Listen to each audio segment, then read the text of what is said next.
Yo, what's up, science class fam? Let's get started here with some physics vocabulary. So if this were your science notebook, you need to create a page where you're going to put a title that says physics vocabulary. We're going to define 4 different vocabulary terms so that we're all on the same page, but no pun intended. So space them out on one page and draw pictures to go along with them. So let's look at these definitions then. So to begin with here, we're going to define just simply what energy is because we're going to be talking a lot about energy during this unit. So energy is just simply a measurement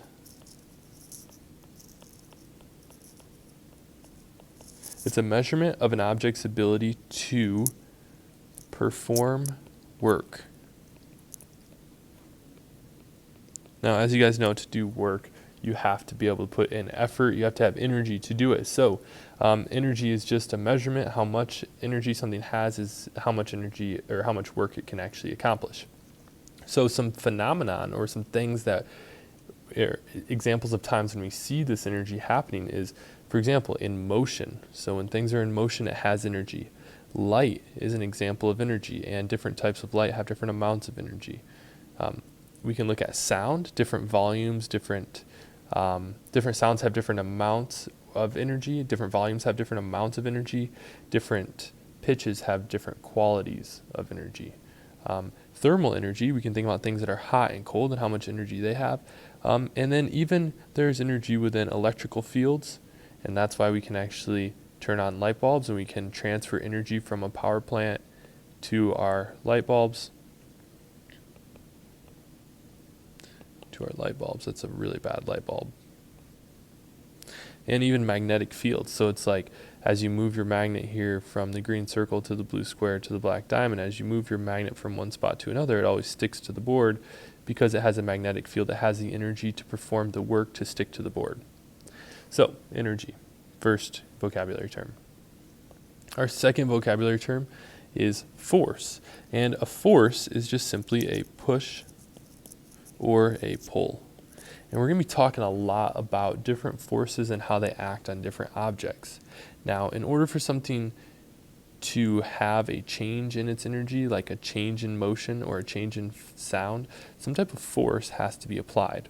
So if you think about the motion of a ball, in order to be able to throw the ball into motion, you have to push it with your hand. And we pull our hand back to get the energy in our muscles, then we push the ball using the elastic energy in our muscles to throw the ball. So force is a push or pull, but it's described by its strength and direction. Because we could throw something up or down or to the left or to the right. So that's a force. Now, when we apply a force to something, we give it different types of energy. So to begin with, let's discuss potential energy. So potential energy is the stored energy within a system. Now, a system just means that the items that we're actually looking at. So for example, if we wanted to think about somebody just picking up a ball, if we have the ground, that's part of our system, and our ball is another part of the system. So if we want to move the ball up and we want to pick the ball up into the air, while we're holding this ball, let's say we're holding it with this platform here, when we move it from the ground up higher, it now wants to fall because of gravity, but it's not falling yet. It's just stationary. So we'd say that it has stored energy because when we remove the platform, it will fall.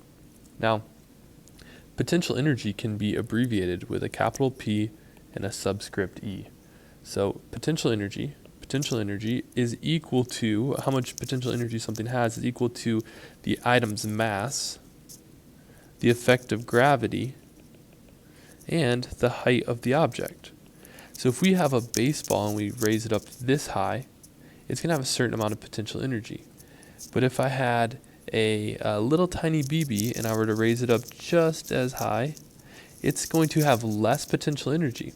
The reason it would have less potential energy is because the mass of the BB is less than the mass of the baseball.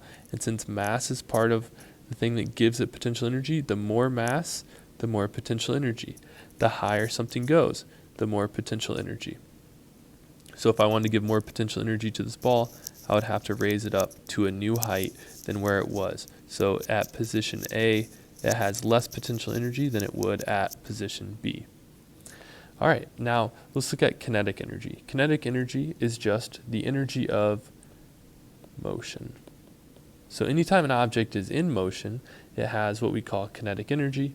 Kinetic energy can be abbreviated as KE.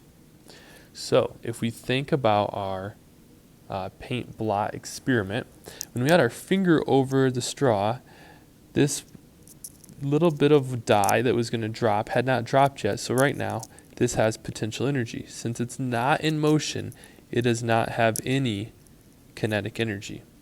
But when we release our finger and we allow the air to come in and push, the force of the air pushes on this sphere of dye. It no longer has any potential energy that's just keeping it there.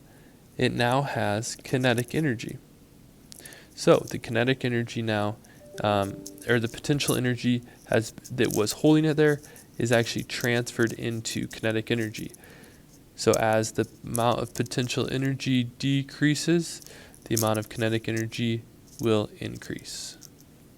We can look at this in another example here, that in a slingshot, the more you pull back the slingshot elastic strap, the more potential energy that you are increasing. When you release that strap, as the ball moves closer and closer to being launched, it loses the amount of potential energy until it turns into just kinetic energy.